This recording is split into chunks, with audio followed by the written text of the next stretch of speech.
Shalom. First of all, I want to give all praises, glory, and honor to the Heavenly Father and the Son.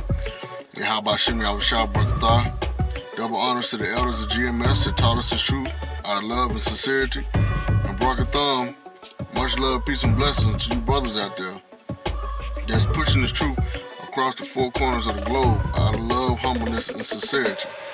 I am the brother not by Ayash with the GMS North Carolina camp.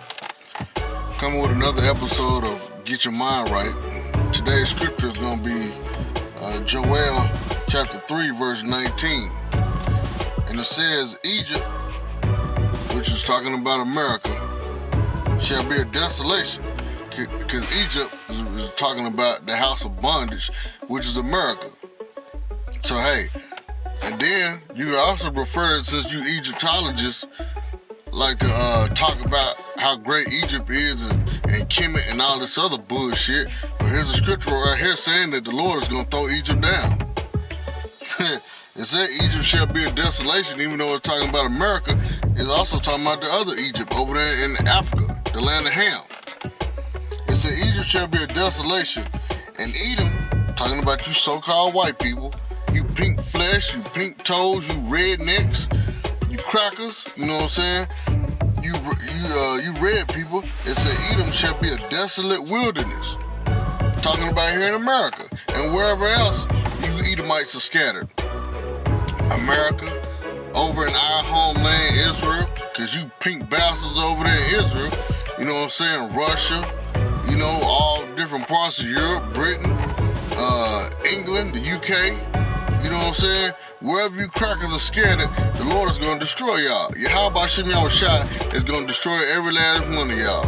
Yeah, we're going to have y'all in slavery, of course, in the kingdom, but still after 1,000 years, you're going to be totally eradicated off the face of the earth. You know what I'm saying? But here in America, you crackers that's over here in America, you're going to be totally desolate, totally wiped out, uninhabited land, everything.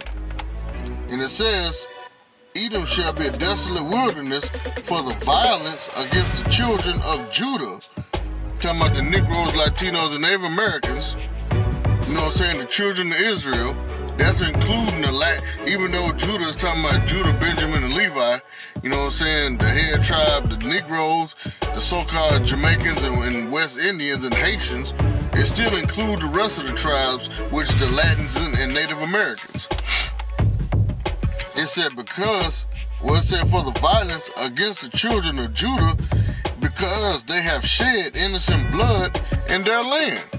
And you have shed innocent blood here in America. Number one, when the Gadites and Latin tribes first came over here, you pale-faced pink crackers came over here and raped, robbed, and murdered the Native Americans and the Latin tribes from North America, from the United States down to Central America, down to South America, even up there in North America, in Canada. From the whole west side of the world, from Canada, North America, Central America, South America, down to Brazil, which is also known as South America, you have raped, robbed, and murdered the Native American tribes and the Latin tribes, and they have done nothing wrong to you. But because you are the children of the wicked, that was just in your nature, to harm people that haven't done anything wrong to you. You know what I'm saying? Even when the Negroes, the so-called Negroes, which was from the tribe of Judah, was brought over here to America, we haven't done anything wrong to you, but you raped, robbed, and murdered us. And it's still going on today. Just like here in Durham, North Carolina, it's this big thing going on about this Latin, young Latin boy, this young Latin teen from the so-called Mexican tribe. You know, he's from Issachar. He's from the tribe of Issachar, so he's an Issacharite. This thing about him shooting himself in the head. Well, how the fuck he shoot himself in the head when he had his hands handcuffed behind his back? How is that possible? There's no way possible a person can have their hands handcuffed behind their back.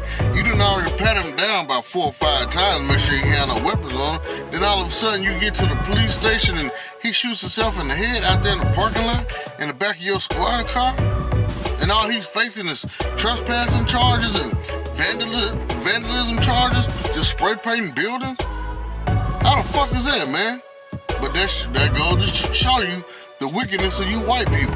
You so-called white people, you Edomites, you red people. That's why Yahweh Shem Yahushua is gonna come back and destroy this place, man. Hell, Raleigh, Durham, Wake Forest, we all got a small taste of the Lord's destruction yesterday, within a 3-minute span. Yahweh Shem Yahushua knocked over trees, buildings, everything, within a 5-minute span. So just think what it's gonna be like when the Lord just come back and totally destroy this place, man. Hey, you Negroes, Latinos, Native Americans out there, get your mind right before the Lord come back and totally destroy this place. And with that, hey, Shalom.